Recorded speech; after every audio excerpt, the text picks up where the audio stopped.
আমি কিন্তু এখান থেকে গাড়ি নিয়ে মানে বোট নিয়ে কিন্তু উপরে ওঠার চেষ্টা করলাম, বাট এখানে কিন্তু বোট দিয়ে উপরে ওঠা যাচ্ছিল না। তাই আমি এখানে কিন্তু গাড়ি থেকে নামার পরে হেঁটে হেঁটে উপরে যাই। তারপরে কিন্তু এখানে থেকে আমি কিন্তু সমুদ্রের দৃশ্য এবং আশেপাশের দৃশ্যগুলো স্পষ্ট ভাবেই দেখতে পারি। এখানকার দৃশ্য তো দেখলামই, এখন আমাদের আসল রহস্য খোঁজার পালা। সামনে যাওয়ার সময় দেখি ডিজে আলোক স্যার আরে এখানে কি করতেছে। ওদের কাছ থেকে জানতে পারলাম যে 3 দিন ধরে ঘুরাচ্ছে, তাও আইফোন দিচ্ছে না। আমি সামনে একটা দোকান দেখতে পাই, বললাম যে আমাকে 1 কাপ চা দেন, কিন্তু সে আমার কাছে আগে টাকা চায়, চা দিব পরে। এইদিকে দেখি আরেকজন সাহেব দেখো একেবারে টুলের উপরে বসে আসে। ভাই রে ভাই, একটু সামনে আগাতেই দেখি টিকটকারের লোগো। ভাই রে ভাই, তার মানে এটা টিকটকারদের ক্যাম্প। আমি একটু সামনে গিয়ে দেখি আরে সত্যিই তো, দুনিয়ার যত প্রতিবন্ধী এখানে। হাই হাই, এটা কি কোনো কথা। যাই হোক, এদের এখানে ডিস্টার্ব না করে আমি এখান থেকে চলে যাই।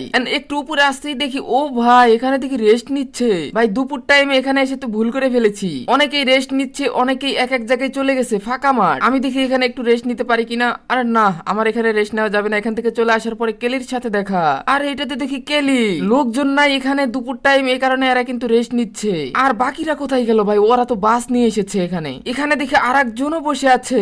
ভাই সবাই যার যার দোকানে কিন্তু রেস্ট নিতেছে। এগুলো তো দেখলাম সমুদ্রের সেই দৃশ্যগুলো দেখলাম, লোকজন কম, এটা আরো সুবিধা হয়েছে।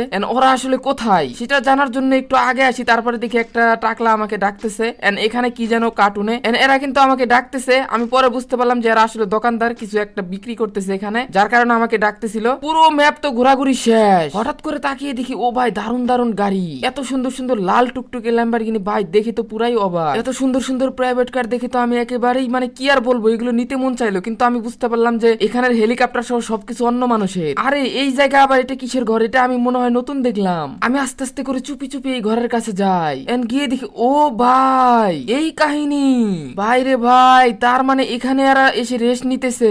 আমি যখন দরজার এই পাশে দৌড় দিয়ে আসি, তারপরে দেখি গাইস আমি কি রুমের ভিতরে যাবো। আর আমি চুপি চুপি করে ঢুকে গেলাম। আর আসার পরে দেখি ও ভাই রে ভাই, এই জন্যই তো বলি যে এখানে টিকটকাররা কেন আসে।